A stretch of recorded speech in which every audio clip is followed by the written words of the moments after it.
Most people think Artur Beterbiev breaks opponents with one thing only: power. That is the lazy explanation. It is the easy headline. It is the part casual fans can see in one clip.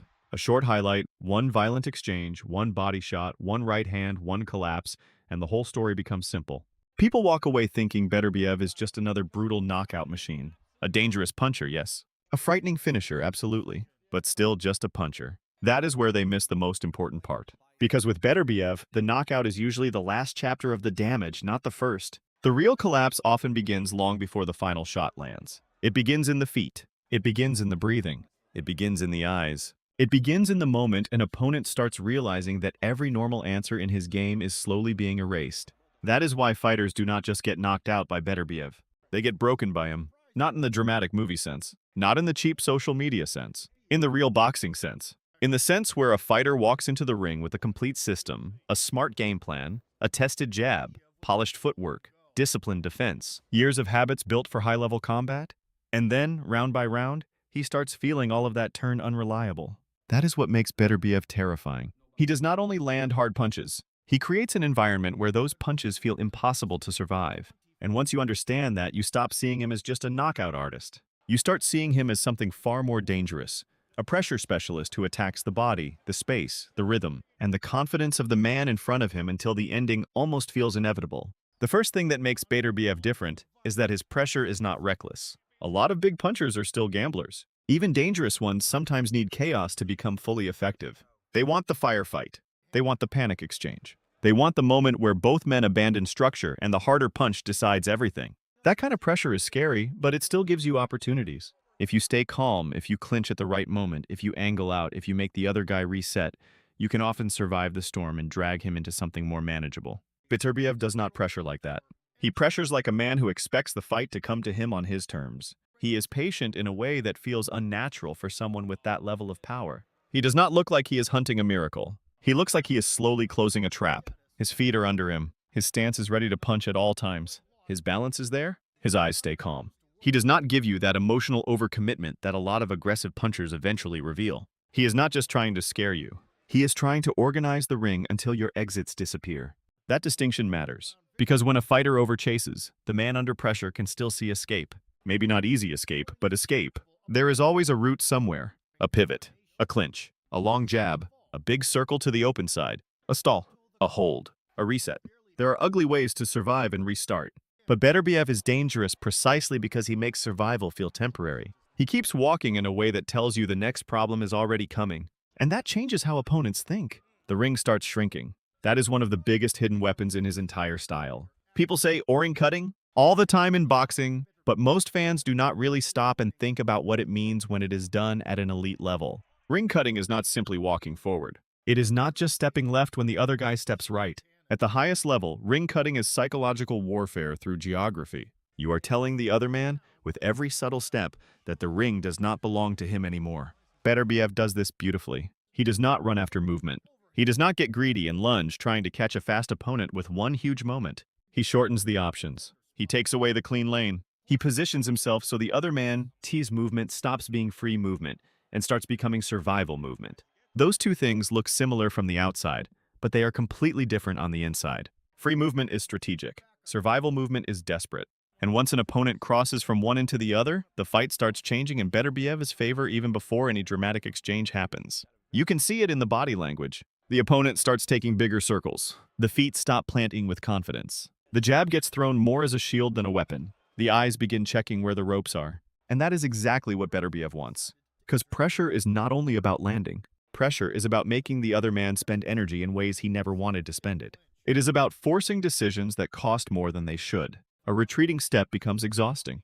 A reset becomes stressful. A missed jab feels expensive because it failed to buy time. A clinch becomes work instead of rest, because the stronger man is still pushing, framing, leaning, and reminding you that the break you wanted is not really there. This is why Beterbiev's power feels heavier than the punch count alone should suggest. His punches are not arriving in neutral conditions. They are arriving in a ring that he has already poisoned. That is where the second layer of his pressure comes in. He does not throw empty aggression. This is another place where people misunderstand him. Because his style looks brutal, they assume it must be simple. But Beterbiev is not just winging hard shots because he trusts his chin and his power. He is constantly collecting information. He watches how a fighter reacts when he enters range. He watches whether the guard closes high or low. He watches whether the opponent gives ground in straight lines or angles out. He watches whether the jab is committed or only flicked. He watches whether the clinch comes early or late. Every sequence is giving him data. And once he reads the pattern, he starts punishing the pattern. That is where elite fighters begin to look strangely ordinary against him. On paper, they still have the tools. In theory, they still have a path. But in practice, the path keeps closing because the thing they naturally go to first is exactly the thing Beterbiev is waiting on. If they shell up, he starts digging downstairs. If they jab on rhythm, he starts stepping onto it. If they overmove, he calmly keeps them working until their legs lose precision. If they stand and trade, he is physically stronger and more comfortable in the kind of exchanges that become ugly and punishing. So what looks like domination is often just the final result of a deeper process. He is not making men look helpless by accident. He is identifying where their habits live. Then he is attacking those habits until their whole style starts to unravel. That is why the fear around him feels different from the fear around a one-shot artist. Against a classic one-punch knockout threat, a fighter can still tell himself a comforting lie. He can say, if I stay sharp, if I stay disciplined, if I make him miss that big shot, I can win this fight. There is danger, yes, but there is also a clean strategic relationship. The risk is obvious and the answer is visible. Against Beterbiev, the answer keeps changing. And that makes the fear much worse, because the opponent does not only fear the punch, he starts fearing the process. He fears the accumulation. He fears the ring position. He fears the bodywork. He fears the ropes. He fears what happens if his jab no longer commands respect. He fears the fact that every round feels like it is asking more from him than it is asking from the man coming forward. That is where fights begin to look mentally draining. You will sometimes hear people say a fighter will look tired against Beterbiev. That is true, but incomplete. It is not only physical fatigue. It is decision fatigue. It is the exhaustion that comes from having to solve the same dangerous puzzle every second while the consequences of one wrong move feel catastrophic. Think about what that means in real time. You are circling because you know the ropes are bad. You are jabbing because you need space. You are trying not to square up because his pressure punishes bad posture. You are worried about the body because if that starts going, your legs are gone. You are worried about the head because his straight, compact punching always carries danger. You are worried about getting trapped because once the exchanges get close, his strength becomes part of the fight too. How long can a man hold all of that together without the smallest crack appearing? That is the question Beterbiev keeps asking. And unlike many pressure fighters, he does not ask it with frantic volume. He asks it with confidence. That confidence matters more than people realize. The calmness of Beterbiev under pressure is part of the pressure itself. When an aggressive fighter starts getting impatient, the man defending can sense it. Even in bad moments, he can feel desperation coming from the other side. That can be encouraging. It can create openings. It can keep hope alive. Beterbiev rarely gives that emotional relief. He looks like a man who fully believes your collapse is just a matter of time. So while the opponent is speeding up internally, thinking faster, moving harder, breathing heavier, Beterbiev often looks emotionally steady. He is still reading, still balanced, still walking, still setting his feet, still making every exchange feel like it belongs to him. That contrast is devastating in a fight. One man is spending more and more to survive. The other man looks like he can keep doing this all night. That is how opponents start breaking before the knockout. Not because one punch suddenly changes everything, but because by the time the big punch lands, the mind and body are already in a worse place to take it. This is where Beterbiev's physical strength becomes a multiplier. People talk about his power, but the sheer physicality of the man is just as important. He is one of those fighters who makes contact feel expensive. Even moments that look neutral are not neutral. A shoulder press, a forearm frame, a short nudge in close range, a heavy step that steals your line, a clinch that feels more like carrying weight than resting in safety. All of that adds up. So when opponents try to buy time by tying him up, they are not always buying much. They are often just changing the shape of the tax they are paying. And taxes define Beterbiev as fights. Everything costs against him. Movement costs, jabbing costs, holding costs, resetting costs, panicking costs, even success costs. Because landing something decent often means you had to stay in the fire long enough to let him answer. That is why the middle rounds are often where the spiritual damage becomes visible. The opponent is still there, still trying, still technically in the fight, but he no longer looks certain. The confidence that existed in round one is leaking away. The shoulders get tighter, the exits get uglier, the reactions get more predictable. The face begins showing not just fatigue, but concern. And Beterbiev reads concern like blood in the water. He is not an undisciplined finisher who forgets everything the moment he smells danger. He is a disciplined destroyer. He keeps the same shape, keeps the same pressure, keeps the same physical certainty. So when the other guy finally starts unraveling, Beterbiev is already in position to punish it correctly. That is why his stoppages often feel earned rather than accidental. He is not stealing endings. He is building them. And maybe that is the biggest difference between him and the punchers people lazily compare him to. A lot of heavy-handed fighters are explosive moments waiting to happen. Beterbiev is an oppressive system.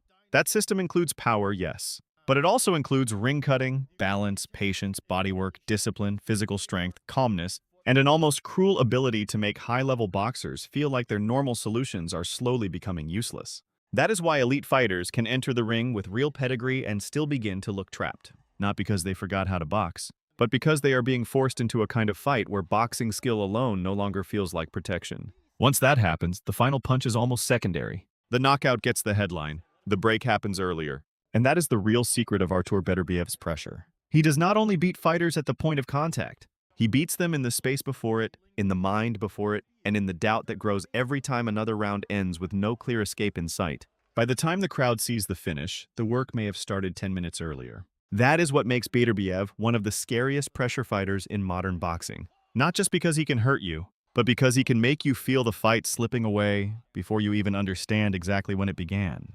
But if you really want to understand why Beterbiev feels so overwhelming, you have to study the jab. That sounds strange because people do not attach his name to the jab the way they do with classic technicians. Yet the jab is one of the hidden tools that makes the whole machine function. It is not always flashy. It is not always the shot that wins the clip. But it keeps opponents from organizing themselves. It interrupts the breathing rhythm. It checks the front foot.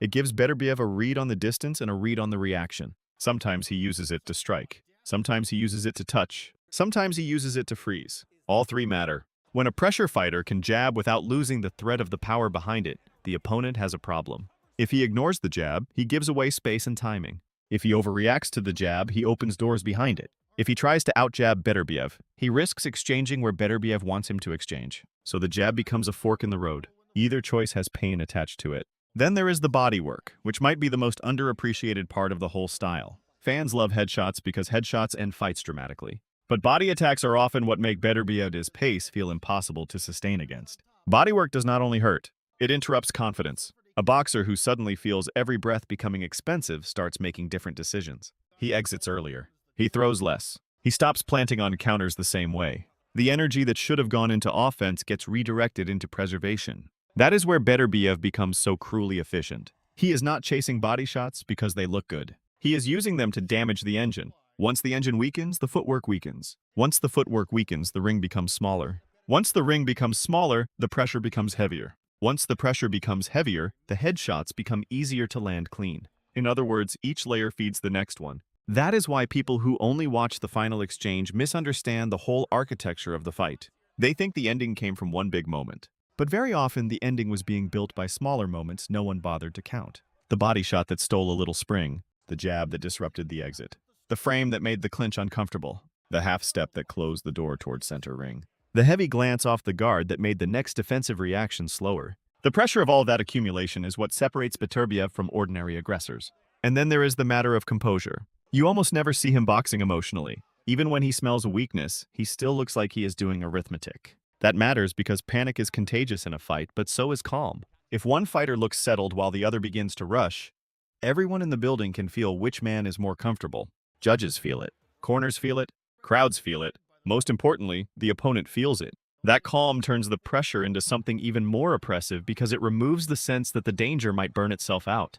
Against some destructive fighters, you think, maybe if I survive the hottest 30 seconds, the fire will cool. Against Beterbiev, the fire often looks like it can stay lit for as long as he wants. That is why his style attacks pride as much as it attacks defense. Good fighters are proud of their control, proud of their positioning, proud of their ability to stay rational under threat. But Beterbiev keeps creating moments where that pride no longer feels justified. A fighter starts the night trusting his craft. By the middle rounds, he may still know what the right answer is in theory, but he no longer has the physical or emotional certainty to apply it cleanly. That is how skill starts collapsing under pressure. Not by disappearing, but by becoming harder and harder to use on command. This is why the phrase, "oh, before the knockout ever lands," matters so much. The collapse is not one event. It is a chain. First comes discomfort, then hesitation, then fatigue, then doubt, then bad decisions, then desperation, then punishment. The final shot may be the clearest moment for the audience, but it is often the least mysterious part of the whole sequence. And if you compare Beterbiev to historical pressure punchers, that is where he becomes fascinating. Mike Tyson terrified opponents with speed, explosiveness, and the feeling that one opening was all he needed.